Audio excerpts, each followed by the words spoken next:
Ces becs-là aussi sont indigestibles pour ces prédateurs. Donc, je vous donne un exemple. Là, dans la partie profonde des océans, il y a des espèces de calmars qui sont immenses, comme le calmar géant, le calmar colossal. Et eux sont reconnus pour avoir des batailles épiques avec une baleine très connue, le cachalot. Le cachalot adore se nourrir de ces calmars-là. Fight! Et une fois qu'ils vont avoir mangé le calmar, eh ben, le bec va se retrouver dans l'estomac et ils ne pourront pas le digérer. Donc, quand on trouve des carcasses de cachalot, souvent on retrouve des becs de calmar à l'intérieur. Pendant vraiment longtemps, la seule raison pour laquelle on savait qu'on avait des calmars géants, c'était parce qu'on avait trouvé les becs à l'intérieur des baleines. On les avait jamais vus.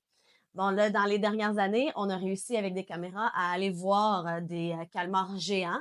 Le calmar géant, là, on estime à 12 mètres à peu près sa taille, mais ça a des très, très longues tentacules. Donc, si on enlevait les tentacules, ça ferait son manteau là, ou son corps jusqu'à 5 mètres. Encore là, les estimés des plus grands sont basés sur des becs qu'on a trouvés dans les estomacs de cachalots qui sont très gros, mais on n'a pas de preuve encore de ce super gigantisme. Mais encore plus grand que le calmar géant, il y a le calmar colossal. Le calmar colossal, on ne connaît que des femelles ou des juvéniles, justement des restants dans les estomacs ou encore pris dans les pêches comme prise accessoire. Et on estime la taille du calmar colossal jusqu'à 14 mètres de long avec ses tentacules.